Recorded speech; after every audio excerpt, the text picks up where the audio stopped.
In this video, I'm replacing the meter cabinet in our entrance hallway with something a little lighter, both in weight and looks. What, you don't know what a meter cabinet is? Well, let me explain. So I live in a Victorian terraced house, not dissimilar to the ones that you see here behind me. And these date back to around 1860, 1870 or thereabouts, so fairly obviously they weren't built with electricity. Electricity supplies didn't come in until around about early 20th century, 1920, 1930s or thereabouts. Of course, looks like our kind of place, the Carpenter's Arms. Turn a corner though, and you're into a different category of Victorian property altogether. These high, wide, and fabulous looking Victorian villas, Victorian mansions would have been built with gas lighting installed. In fact, I've worked in a couple of these and I've uncovered some of the original gas lights and gas fittings under the floorboards. These days, completely decommissioned, of course, and nothing like as fancy as that for the working men's cottages that we saw earlier. With those, you'd be lucky to get a paraffin lamp with coal fires and candles, more the order of the day. Now, aesthetics weren't high on the list of priorities when power was first being installed, and in my experience, this is typical of an early Victorian house with the electrics just slapped onto the wall closest to the front door. Which is why we have a cabinet to cover it all up. Mere miss of 10 minutes, I got the decorators in, and it seemed like a good opportunity to replace the old cabinet with something a little more streamlined, not as deep front to back, with a scribed angled panel at the end to cover up the worst of the cables and the mess. There are still many cables to work around and accommodate, and I'm hoping to use the old cabinet as a template for the cutouts in the new one. Now, the walls aren't completely flat, and we won't know for sure until the decorators are finished, because there's more filler than plaster on the walls right now. But because of all that, I've opted to make the top and the left side of the cabinet from 18mm thick board, and the base and the right hand side from 12mm, and I'll add a 6mm thick capping piece onto the side and the base to even it all out afterwards, because I can scribe that to the wall more easily. I'll also let the base capping run all the way beyond the length of the cabinet to the window above the front door, so I can scribe it into the angled infill. Because I'm joining 18mm and 12mm together, that kind of dictates the way that the joints are made, which in turn dictates the measurements. And after a bit of double checking my figures, I've got my cut list ready to go. This will be a painted cabinet, same color as the walls, so I'm using up whatever odds and ends of 12mm and 18mm MDF that I have knocking around, cutting the strips to width using a pair of combi squares or sliding squares set against each other, and then trimming those to length based on my cut list.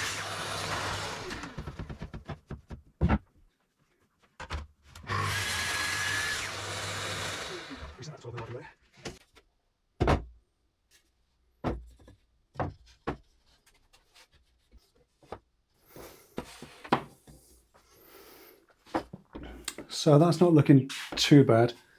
All the measurements seem to be working out okay. Hopefully then I can use the original cabinet as the template to get those cutouts done in the top and the side. I need to mark those up and get them nibbled away. I do have a feeling that I've made a bit of a mistake on this, so I do want to offer this up against the wall before I fix these little battens in. So I'm going to get those cutouts done, get this glued up, and then while that happens, let me tell you about this week's video sponsor. That's Woodworkers Guild of America.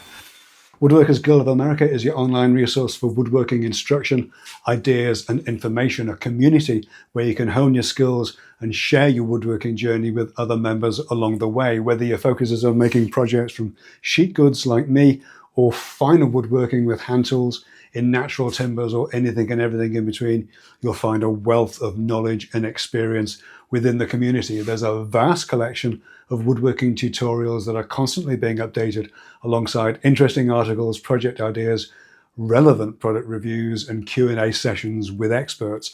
I caught a great set of videos from Jimmy DiResta covering a wide range of skills from bandsaw lettering to making an heirloom quality toolbox complete with project plans, and one short video demonstrating a really simple but effective technique to avoid getting chip out when trimming back a veneered board. I used to be a professional photographer before I turned to the splintery side of things, so I was really interested to see videos on how to photograph your work as well. It's a really important part of the process that's often overlooked until after you've sold or gifted the box you've made or the bowl you've turned. And whichever aspect of woodworking you focus on, you'll find plenty of inspiration at Woodworkers Guild of America.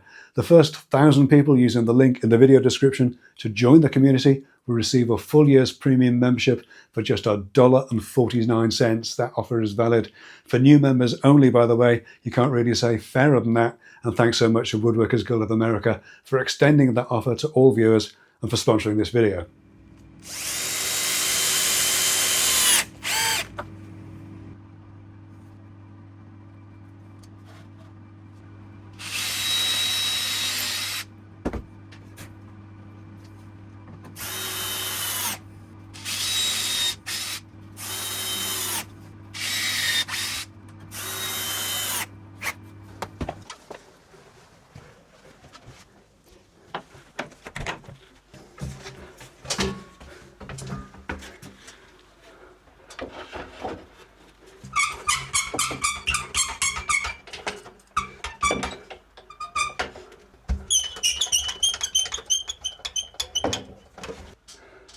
So good news, the cutouts work, they're in the right place.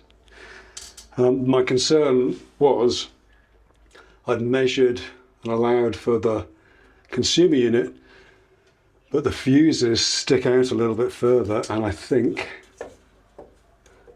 thought they might have fouled that, but it's actually, we've got a good 6 or 8 mil gap in there. Not as much as 12. But yeah, there's a good sort of 9 mil gap in there, which is fine. The doors are going to have a 12 mil frame and then a 6 mil skin on it, so there's actually bags of space. So no concerns about that at all. So that's good. Very comforting to know that the cutouts work. Good to know that that all fits. It's not squared up or leveled up or anything.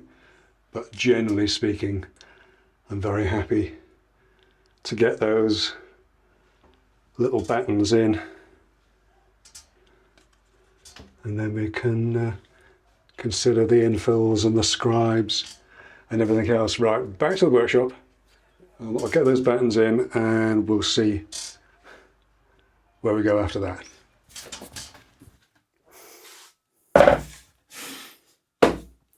Okay, so that's all gone together pretty well. Very happy that I haven't got a bit of a gotcha there.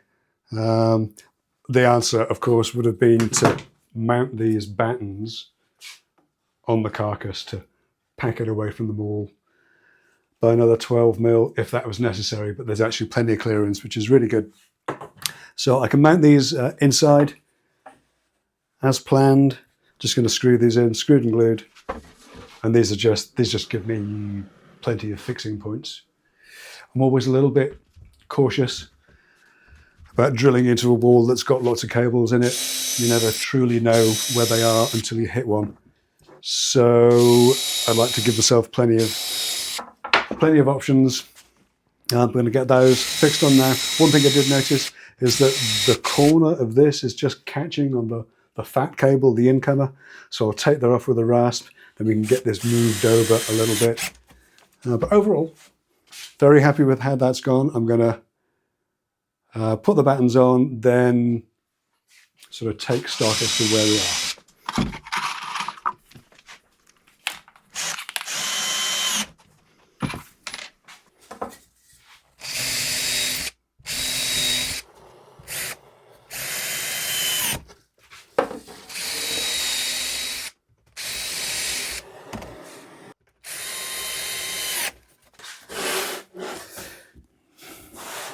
So yeah, I mean, that's the the basic carcass pretty much complete. We know it fits because we offered it up. I've trimmed back this little bit of edge here, taking that off with a rasp. The battens are on. The whole thing, the glue needs to set on the whole thing before we can do any sanding, thinking about priming it or anything. The next thing to do will be to get the doors made. I've got it roughly laid out. I'm going to make them slightly oversized, then we can trim them back. As I said before, they're going to be a simple version, like a reverse faker shaker.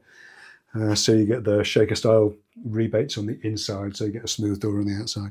But it makes for a much more lighter weight door. But again, I'll get that done once I know that the carcass is fully dried and settled. So I'll call this one done for this week. Be sure to join me next time when we'll be doing this. This will be out next week. I can't do any of the install stuff until the decorators are finished, and they should have finished by the time this video comes out. Fingers crossed. So yeah, join me next week for the next exciting installment. Thank you, as always, for stopping by. Don't forget to hit subscribe on your way out, and I'll catch you in the next one. Right, take care.